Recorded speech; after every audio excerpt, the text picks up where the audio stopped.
Welcome to episode 252 of the Selling Your Screenplay podcast. I'm Ashley Scott Myers, screenwriter and blogger over at sellingyourscreenplay.com. Today I'm interviewing writer-director Ari Gold, who just did a film called The Song of Sway Lake, an indie drama. We talk through his background and how he got this film produced, so stay tuned for that interview. If you find this episode valuable, please help me out by giving me a review in iTunes or leaving a comment on YouTube or retweeting the podcast on Twitter or liking or sharing it on Facebook. These social media shares really do help spread word about the podcast, so they're very much appreciated. Any websites or links that I mention in the podcast can be found on my blog in the show notes. I also publish a transcript with every episode in case you'd rather read the show or look at something later on. You can find all the podcast show notes at www.sellingyourscreenplay.com/podcast, and then just look for episode number 252. If you want my free guide, How to Sell a Screenplay in 5 Weeks, you can pick that up by going to sellingyourscreenplay.com/guide. It's completely free. You just put in your email address and I'll send you a new lesson once per week for 5 weeks along with a bunch of bonus lessons. I teach the whole process of how to sell your screenplay in that guide. I'll teach you how to write a professional logline and query letter and how to find agents, managers, and producers who are looking for material. Really is everything you need to know to sell your screenplay. Just go to sellingyourscreenplay.com/guide. Quick few words about what I'm working on. On The Pinch, the crime thriller feature, which I just finished up on, we're through the QC, the quality control process, and have been approved for iTunes, Amazon, Vudu, and Google Play. So we have our official release dates for those channels. December 1st, The Pinch will be available on all the various Amazon platforms, which includes Amazon Prime, the Amazon for sale, so you can buy a copy, and the Amazon rental, so you can rent a copy, I think, for a few days or a week. On December 6th, will be available on iTunes and Google Play, and then on January 19th, will be available on Vudu. So those are the official release dates. I'm still looking for a possible international distributor, so if you're not in the United States, just hold still, and I should hopefully have some news on that in the next couple of months. If you'd like to buy The Pinch before the release date, or in fact after the release date, I have released it through the Selling Your Screenplay podcast. You just go to sellingyourscreenplay.com/The Pinch, and the word The Pinch is all lowercase and all one word. I've also given you the option of buying the 3-hour webinar I did on the making of The Pinch, where I go through every aspect of how I made the film, from the script to raising money through pre-production, post-production, and of course production. So if you're looking at trying to do your own micro-budget feature film, I think this would be incredibly helpful. Again, you can make that purchase or learn more about it by going to sellingyourscreenplay.com/The Pinch.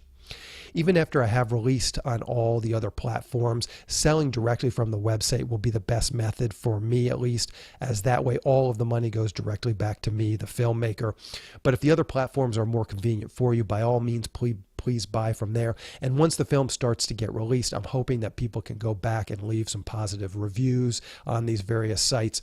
Getting reviews is part of how these services decide if they should recommend your film to others. So once again, I'll be reminding you over the next couple of months, but if you have a moment and can go and write a review on one of these various services as it's released, that would be very much appreciated. I've had a family issue I've been dealing with over the last couple of weeks, so that set me back a little bit on the rewrite of my mystery horror thriller script, but I'm still polishing that up and hoping to shoot early next year.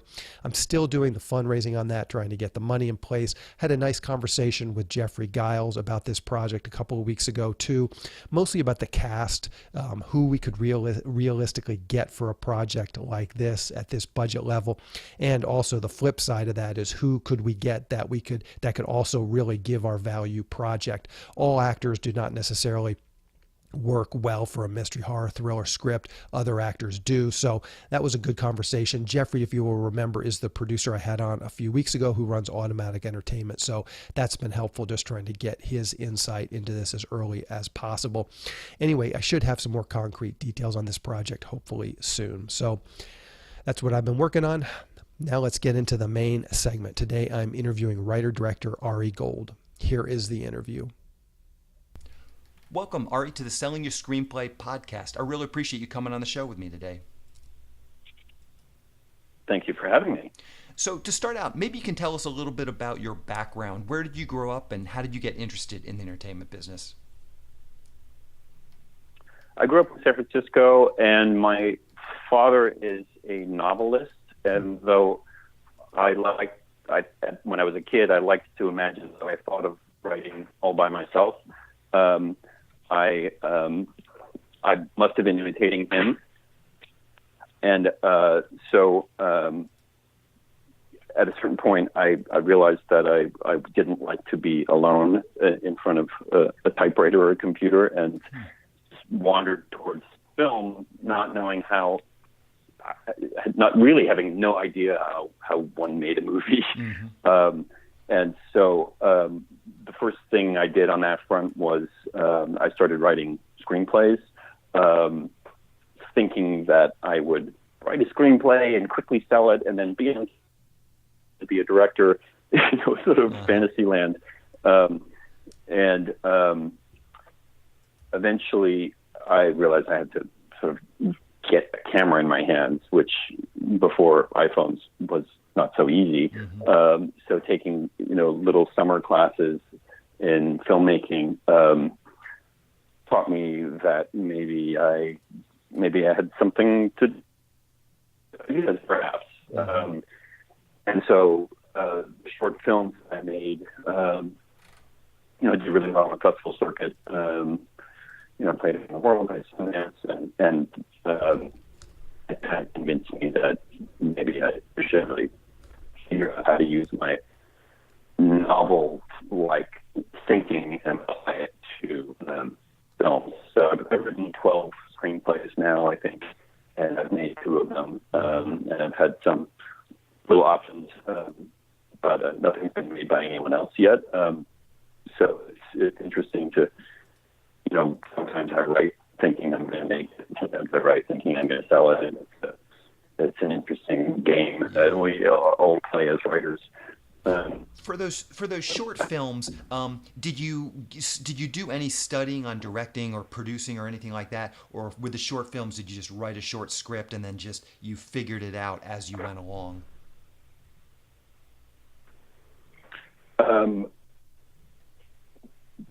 Figure out. Sorry, what? When you were doing the short films, did you take some classes on directing and producing? Did you kind of learn that from, maybe through film school or something? Oh, yeah. Or did you just dive in and just go do a bunch of short films? Yeah, no, I did my first short films in a summer class at NYU. And then I made some other short films on my own, and then I went back to study more. And I made my film Helicopter, which won the student Oscar when I was at NYU.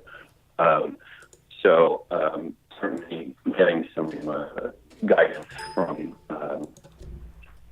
from teachers as a new school. It's fashionable to say that you don't learn anything in school. Uh-huh. I did learn some things. I mean, a lot of what I've learned came from fighting the teachers, and there were some who.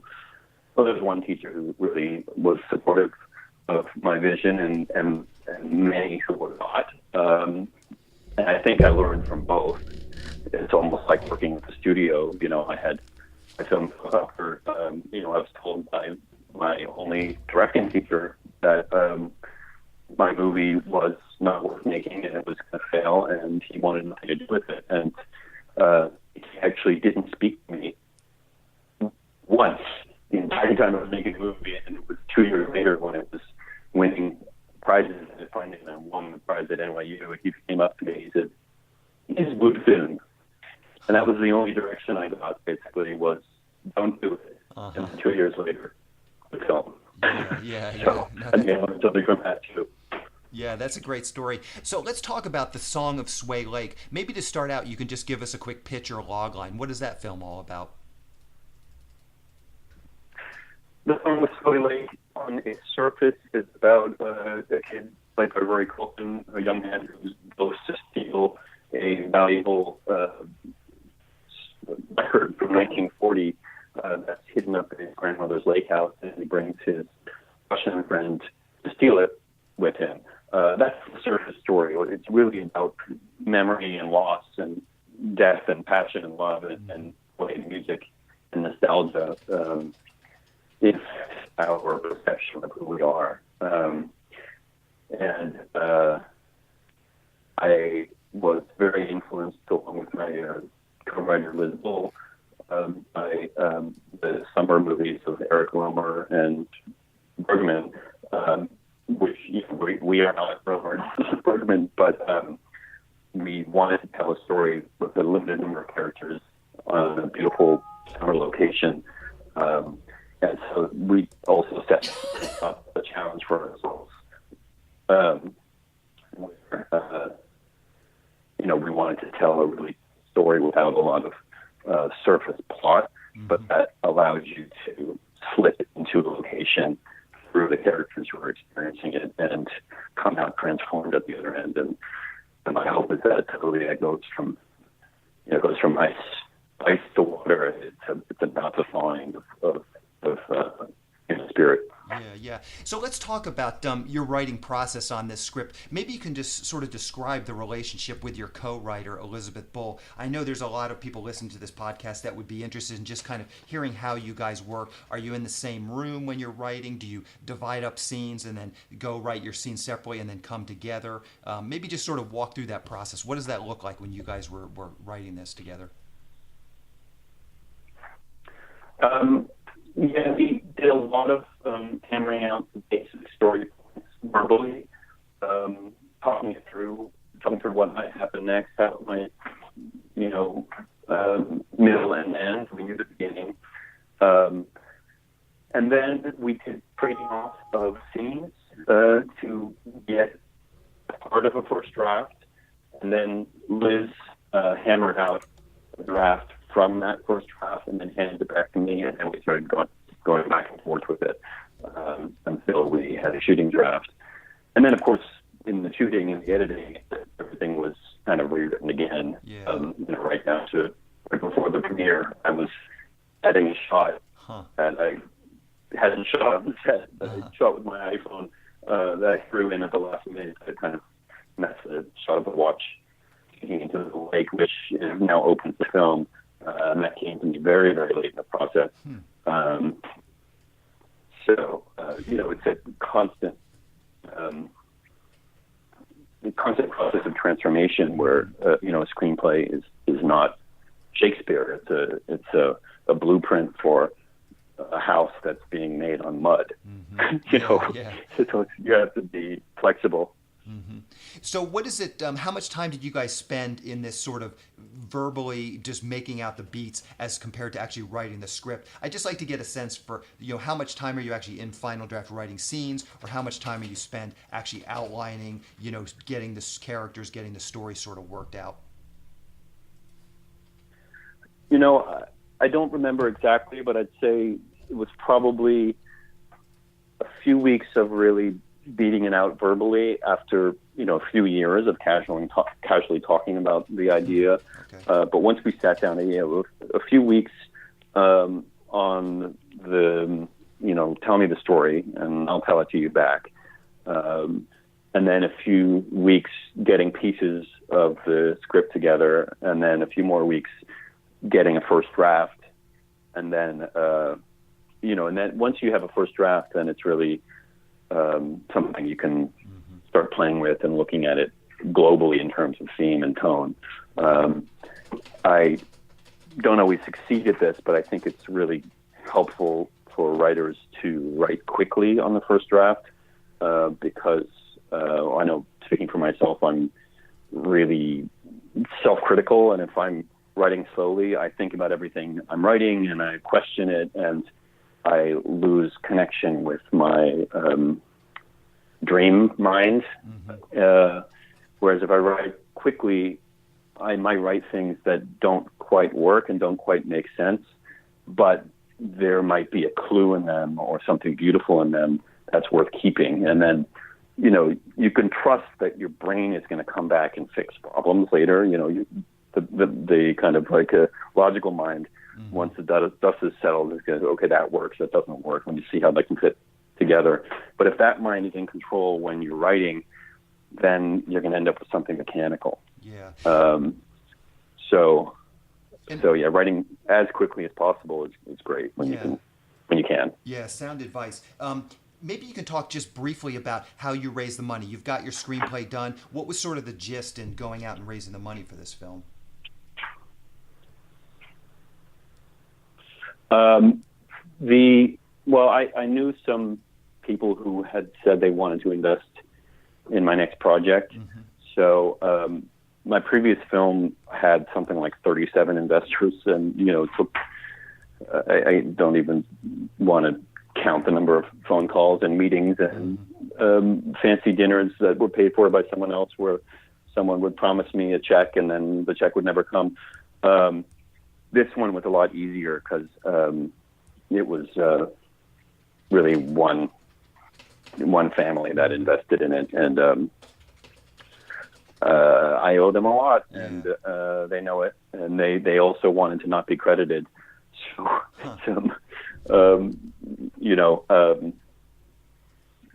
the power of relationships, I guess. I can't. The movie is not expensive. It looks a lot bigger than it is. There's no explosions clearly, but people seeing the movie are shocked when I tell them how cheap it was.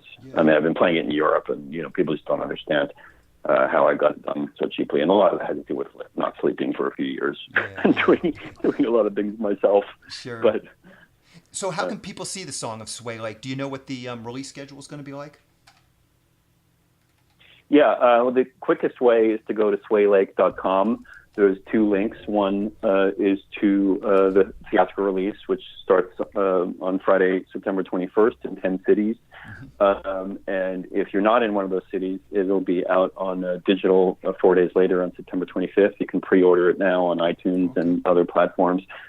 Please go to swaylake.com, watch the trailer, say hello to me if you like, ask me a question if you like. And as an independent filmmaker, it's so wonderful when people find you, because you're not going to see a big billboard for this movie. But I think you will be moved and transported, and it's a